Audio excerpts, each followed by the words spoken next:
The 1960s in America was a time of change. Old attitudes towards race, sex, and politics were being questioned as a new generation arose, determined to remake the world in terms of equality. Fort Lewis College, only freshly removed from its Hesperus campus, was not immune from national trends of protest and dissent. In fact, that great representative of youthful change, John F. Kennedy, spoke on campus in 1960 during the Colorado State Democratic Convention. A new cohort of Native American youth were beginning to stretch their wings as well. Ancient forms of Native culture were reinterpreted as contemporary expressions of tribal pride and identity. On this episode of Fortifact, we'll have a look at the history of an event that represents exactly such mid-century innovation, the Hozhoni Days powwow and pageant.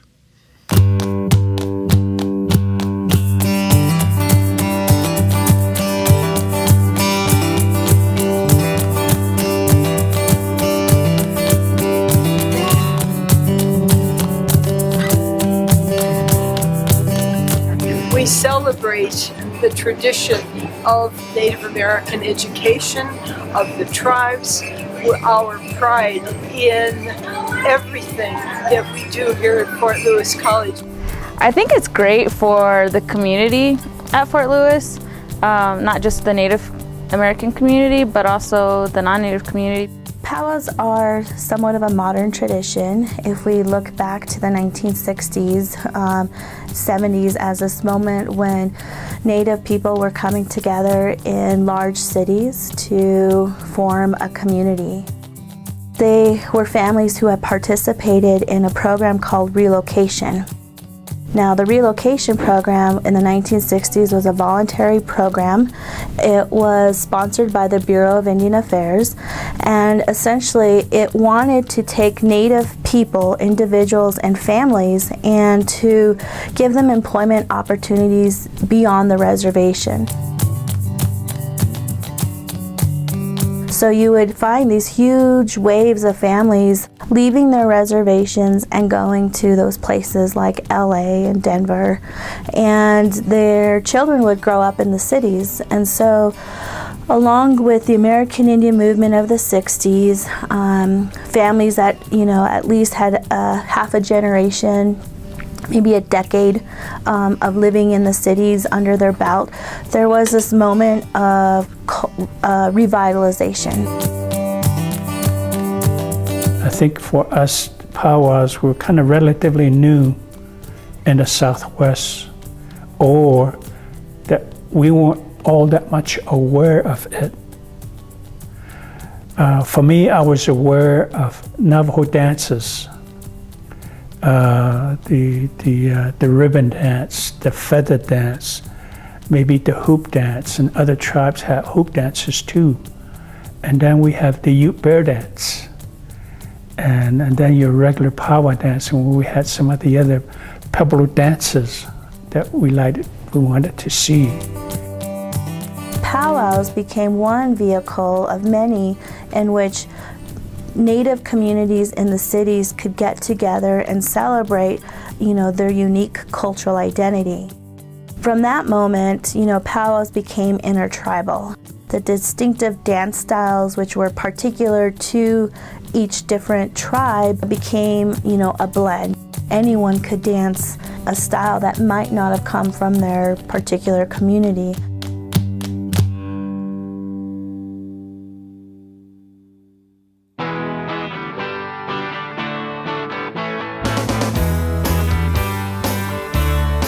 As a part of this cultural shift, Native students at Fort Lewis College founded a new student organization called the Shalako Club, which would later be renamed Wanbliota, a Lakota term meaning many eagles.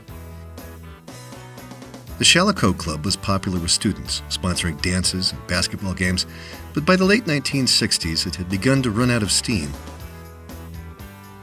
In keeping with the times, the college turned to the voice of youth, specifically an incoming Navajo freshman, Clyde Benally, and asked him to reinvigorate the club.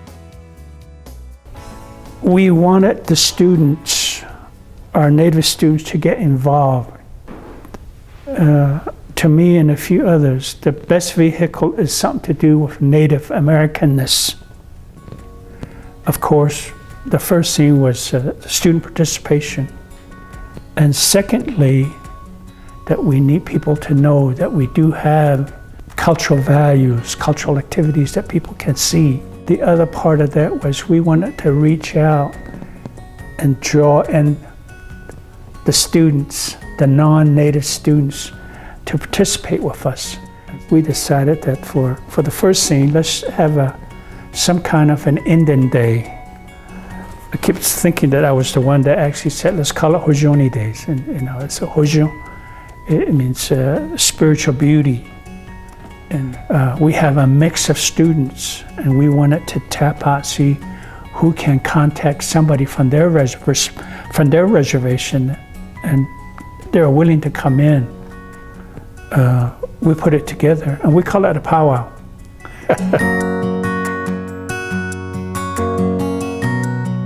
The early days of the Hozhoni powwow featured dances that today would be considered primarily ceremonial, as common dances performed by all tribes had not yet evolved. Young native men attending the fort actually danced in coat and tie during Hozhoni as a way of showing that what makes you Indian is in your heart, not your clothes.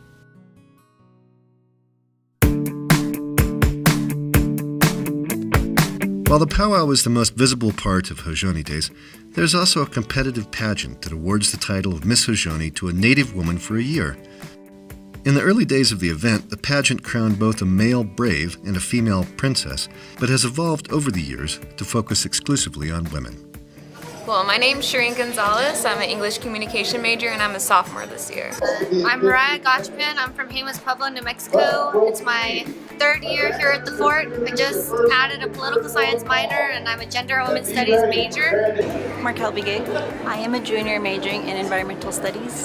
My name's Nicole Lovato. I'm Native American Indigenous Studies major and I'm a junior. Over a 2-week period, the contestants will undergo a series of interviews and demonstrations. Panels of their peers, including royalty from other tribal nations, FLC faculty and staff, and of course the audience, will judge the contestants in displays of modern, traditional talents,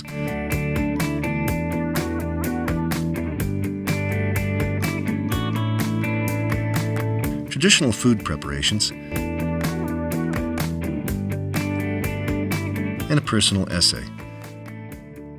You know, I always thought of pageants as, like the Miss Congeniality is super competitive, everyone kind of hates each other kind of thing, but the Miss Hozhoni pageant is totally different. It's really a sisterhood, and we all become so close over the course of this month that it really feels like we all already won.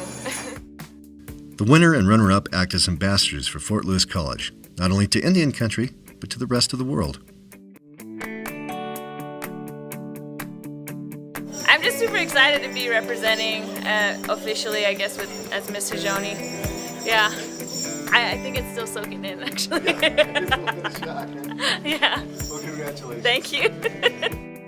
It has definitely given me more confidence, and in a way has made me carry myself differently. Maybe the word is more professionally about who I am and who I represent.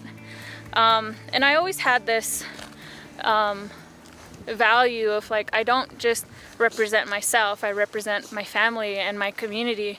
And so to do that on another level, I represent the Native community here at Fort Lewis College, and I also represent Fort Lewis College to the larger community. So there's a lot of layers. It's kind of fun. People are like, oh, Miss Hozhoni or Miss Hozhoni this. I'm like, yeah, that's me.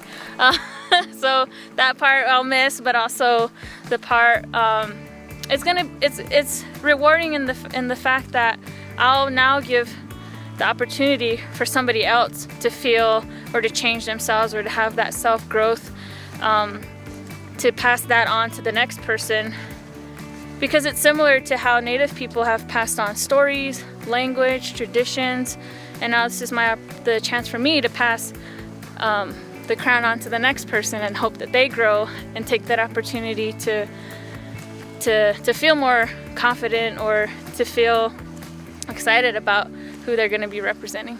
Awesome. Yeah.